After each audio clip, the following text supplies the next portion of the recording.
Bonjour à tous, j'espère que vous allez bien. Ici Dino pour cette nouvelle vidéo YouTube et nouvelle vidéo débrief du match entre l'équipe de France, entre les Pays-Bas et l'équipe de France à Amsterdam. Victoire 2-1 des Bleus lors de cette 6e journée de phase de qualification pour nos Bleus. 2-1, c'est parti. Eh ben, que dire, enfin,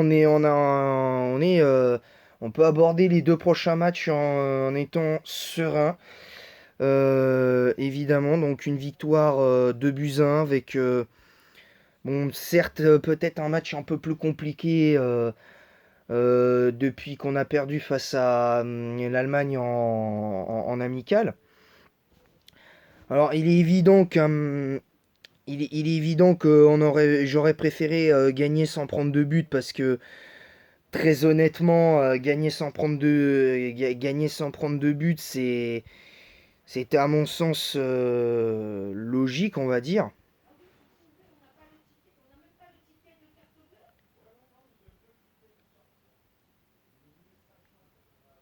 Donc voilà, c'est assez important. Donc on va pas non plus cracher dessus à ce niveau-là. Donc évidemment, on sait que le match était à double enjeu parce qu'il y avait, en cas de défaite, le fait qu'on voyait fondre sur nous bah, la Grèce qui est en train de battre l'Irlande et les Pays-Bas qui nous auraient éventuellement battus. Maintenant, je trouve que pour le coup,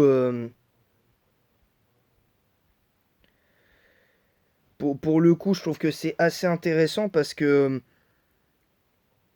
on a eu droit à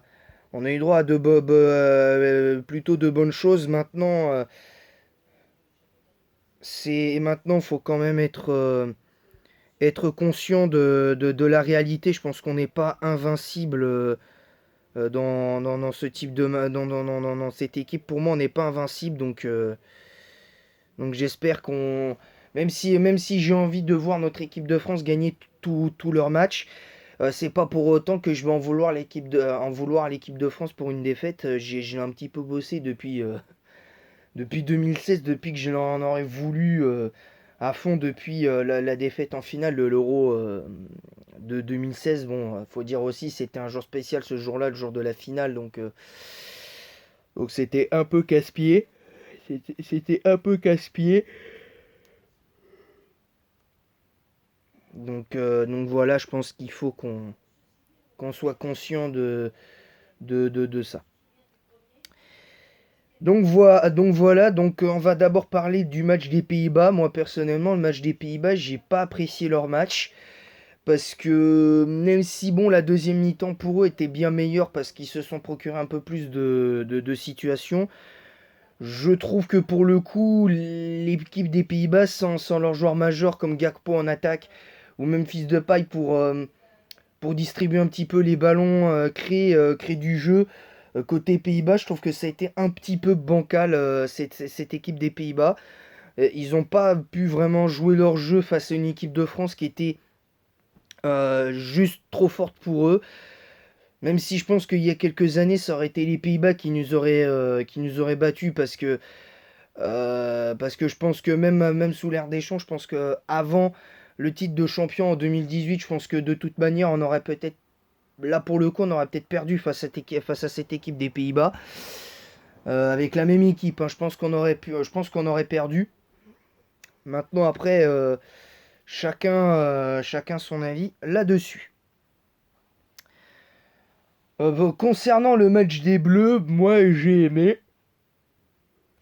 À part peut-être un flop pour moi, c'est Kolo Muani, que j'ai trouvé vraiment décevant. Je sais pas pourquoi, je sais pas ce qu'il a en ce moment. Kolo Muani, parce que mis à part un but qu'il a mis, je crois, contre Rennes et un but contre Marseille, bah, il n'a pas fait grand-chose, que ce soit avec le Paris Saint-Germain ou avec l'équipe de France. Il se met pas en évidence. Pourtant, il a fait une très très belle Coupe du Monde. Même si, bon, au final, il a raté une occasion facile face à Emiliano Martinez contre l'Argentine en finale. Ce que je comprends pas, c'est que depuis cette action ratée, Kolo Muani, c'est plus le même joueur. C'est un joueur qui fait pas. Bon, qui fait quand même quelques efforts, mais qui se montre décevant, même je trouve un peu égoïste en fait. Et ça, je trouve que c'est pas bien pour lui, c'est pas bon pour sa confiance. Donc je sais pas pourquoi Deschamps il s'obstine, parce que même si bon, dans les faits, les joueurs du style Nkunku, tout ça, c'est pas des joueurs qui sont meilleurs que Kolo Muani, mais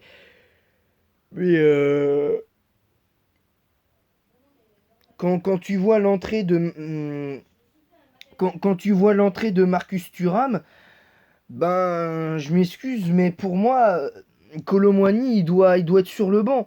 Pour moi, il doit être sur le banc. Et ça me fait mal parce que Kolo Muani, c'est un joueur que j'apprécie. À Francfort, il faisait des choses incroyables, Kolo Muani. Et là, avec le PSG, il est mauvais. Avec le. Et avec l'équipe de France, il est mauvais en ce moment. Donc ça, c'est dommage. C'est dommage. On va passer joueur par joueur les notes. Alors bon, là, faudra qu'on m'explique. Faudra qu'on m'explique pourquoi les gens ils mettent des notes pareilles parce que je suis désolé, c'est n'importe quoi. Euh,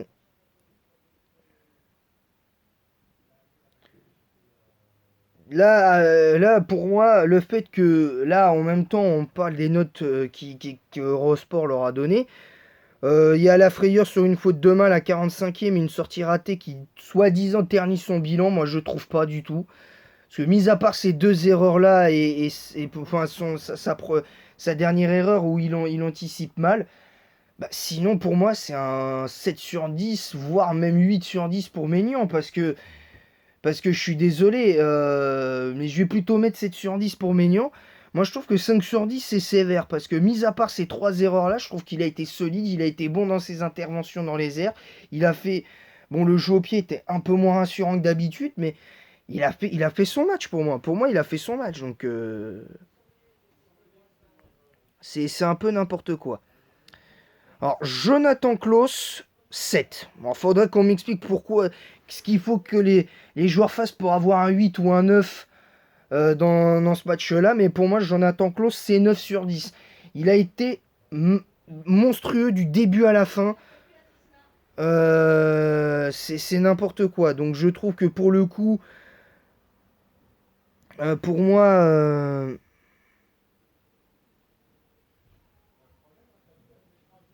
Pour moi, pour moi, Jonathan Klaus, c'est 9. Donc, très clairement, il a fait un match exceptionnel pour moi. Konaté, ils ont mis 6. Eurosport, moi, je vais mettre pareil, je vais mettre 6 sur 10. Parce que je l'ai trouvé un petit peu en dessous, Konaté, moi, je trouve. Parce que il a fait quelques très très bonnes interventions, mais je l'ai pas trouvé hyper serein comme d'habitude. Je l'ai trouvé, enfin, si, je l'ai trouvé serein. Mais bon, je l'ai pas, même si bon, je l'ai pas trouvé quand il est avec Upamecano, c'est pas le même joueur, Konaté. Je suis désolé, mais pour moi, Lucas Hernandez, même si Lucas Hernandez en défense centrale, il est largement au-dessus d'Upamecano et de Konaté. Je trouve que là, on n'est pas à l'abri, on n'est pas à l'abri de quelque chose là, non, non, non, non, ce match-là. Et pour moi, c'est dommage, très clairement. Pour moi, 6 sur 10. Lucas Hernandez, 6 sur 10, je trouve que c'est un petit peu. Moi, pour moi, c'est 8 sur 10 pour Lucas. Je trouve que c'est un peu n'importe quoi et je trouve que c'est un peu dommage. Théo Hernandez, 5 sur 10, ils ont mis Eurosport. Pour moi, c'est 8 sur 10 aussi. Je trouve que c'est un peu sévère cette. C'est un peu dommage. C'est un peu dommage.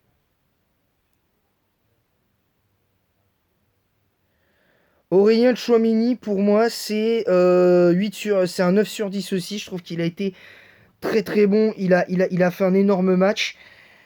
Par contre, pour désigner l'homme du match, très clairement, c'est un peu difficile parce que ils ont pratiquement tous été bons.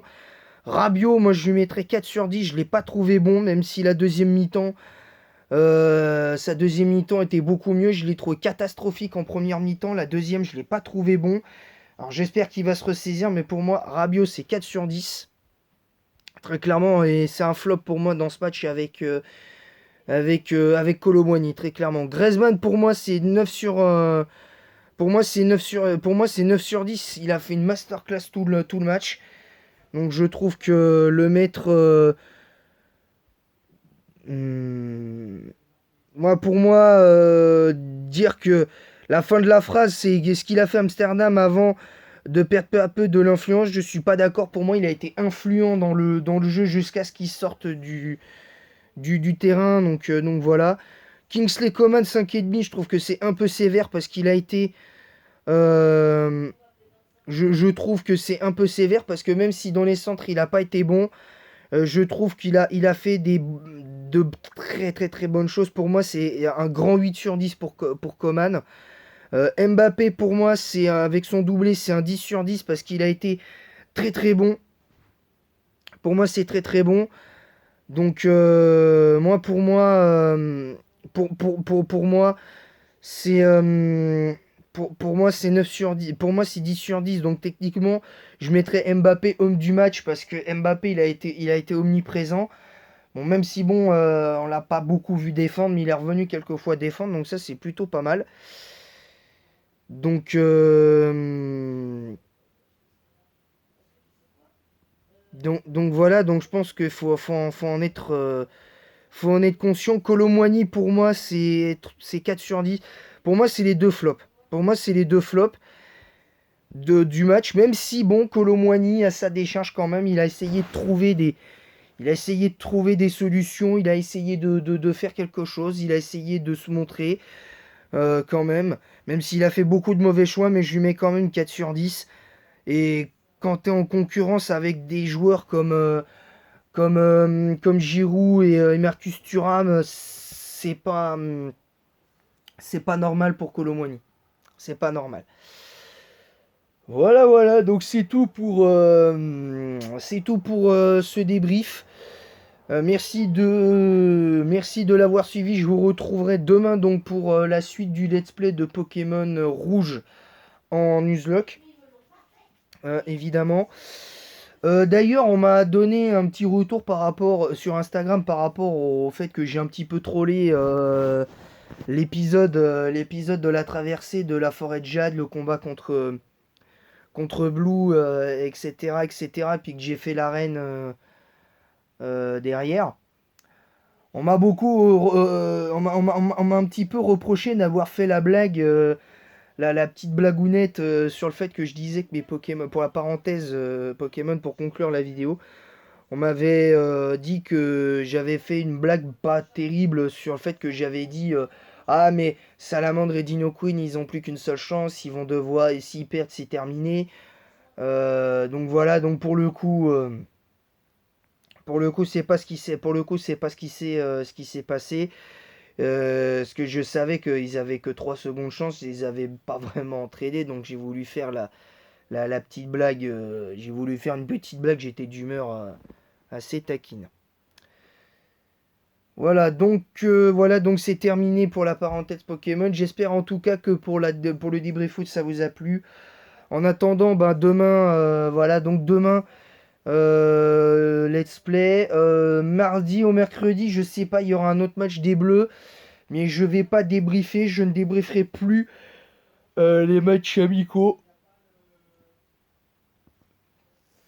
Pourquoi? Parce que pour moi, les matchs amicaux n'ont plus aucune saveur. Je suis désolé, je veux bien qu'on dise que les matchs amicaux sont importants pour les points UEFA, mais enfin pour les points FIFA, mais pour moi ça ne sert plus vraiment à rien de jouer ces matchs-là, parce que ces matchs-là manquent cruellement d'intensité, ça manque d'un sérieux incroyable.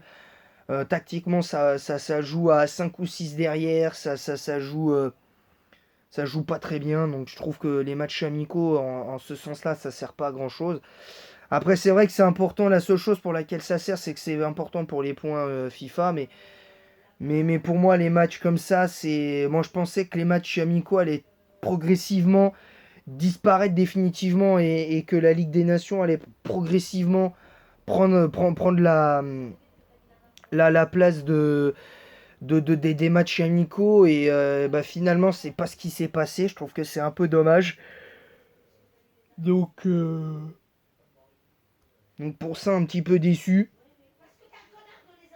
Moi, je trouve, euh, moi, je trouve qu'en plus que quand on est dans des phases de matchs, des matchs éliminatoires pour se qualifier pour une compétition comme l'Euro, la Coupe du Monde, ça devrait être que des matchs de qualification, ou même si à la rigueur tu as envie de caler un petit match amical, c'est entre les deux matchs c'est pas après quoi. C'est pas après. Je trouve que c'est pas.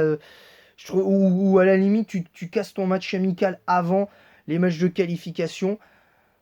Pour histoire de faire un petit test avant de voir ce que tu peux transmettre dans le contenu de tes matchs en, en qualification, en match de qualification. Là, pour moi, c'était pas bon. Pour moi, c'est pas une bonne idée. Les matchs amicaux.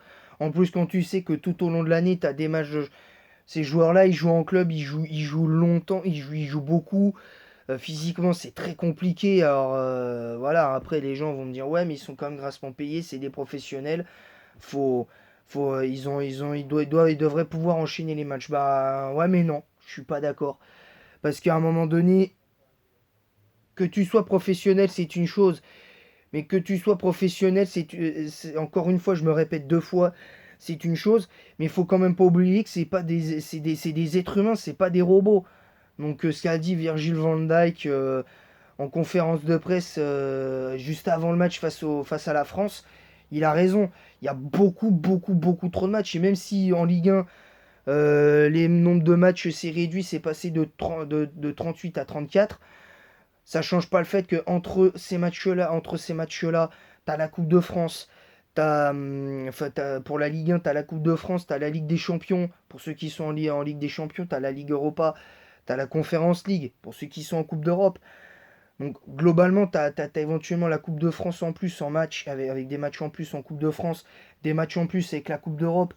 T'as ceux qui sont convoqués en sélection pour faire des matchs de qualification pour, je sais pas moi, la Copa América, la CAN, euh, euh, bah justement l'Euro, la Coupe du Monde, ou quoi. Et ça, pour moi, c'est juste une grosse aberration de faire ça en fait. Je trouve que c'est une grosse aberration parce que du coup, ça fait beaucoup trop de matchs en fait. Ça fait beaucoup trop de matchs. Donc après, il y a certaines compétitions, c'est nécessaire, comme la CAN pour ceux qui ont besoin aussi de se préparer aux prochaines grosses échéances et tout ça. Mais pour moi, c'est pas utile. Pour moi, c'est pas utile. À part la CAN, éventuellement la Copa América et la Ligue des Nations, je trouve que dans les faits, il y a plus rien. Les matchs amicaux, ça sert plus vraiment à rien au final. Dans le sens où même si sur les points FIFA, ça te donne des points, ça rapporte pas assez de points FIFA. Tandis que quand tu fais des matchs de qualification, tu vois qu'en termes de points FIFA, tu peux grimper. Tu peux grimper. Donc voilà, c'est un peu dommage. Voilà. Voilà, voilà. Donc c'est tout pour la fin de cette... pour conclure un petit peu là-dessus. La seule chose pour laquelle je vais conclure vraiment cette vidéo-là, c'est que pour moi, même si hier on aurait pu s'attendre un petit peu mieux aussi, que ce soit du côté des Pays-Bas, mais du côté des Bleus, le plus important c'est la victoire et on se devait de se qualifier. Donc c'est plutôt bon signe. Donc là on va pouvoir aborder les deux derniers matchs de qualification dans la plus grande des sérénités. Donc ça va nous faire du bien. Et aussi on pourra faire un peu plus tourner, donner du temps de jeu à ceux qui n'ont pas joué. Hein, les Youssouf Fofana, les Malo Gusto, les trucs comme ça, on pourra les faire tourner. On pourra faire tourner, même si je pense que face à la Grèce, il faudra aligner sa meilleure équipe. Mais au moins sur les deux matchs, tu fais tourner au moins une fois et après t'es tranquille, quoi. Voilà. Sur ce, je vous laisse. J'espère que cette vidéo vous aura plu. En tout cas, moi j'ai dit ce que j'avais à dire le fait qu'on ait des matchs amicaux entre chaque match de qualification et tout ça, je trouve que ça c'est pas utile. Et même les matchs amicaux quelques semaines avant les compétitions, je trouve que ça sert pas à grand chose parce que ça sert à épuiser un petit peu plus les joueurs parce que y a pas de vrai, y a pas de test à faire en fait. Surtout quand tu sais que t'as pas souvent de bêtes d'adversaires à affronter. C'est dommage. Donc voilà, donc j'espère que cette vidéo vous aura plu. Je vous ai fait la petite parenthèse Pokémon pour demain. Évidemment, j'aurai d'autres annonces à faire que je ferai sur Facebook plus tard. Mais voilà. Sur ce, je vous laisse et en attendant la prochaine, je vous dis à bientôt. Et allez les bleus!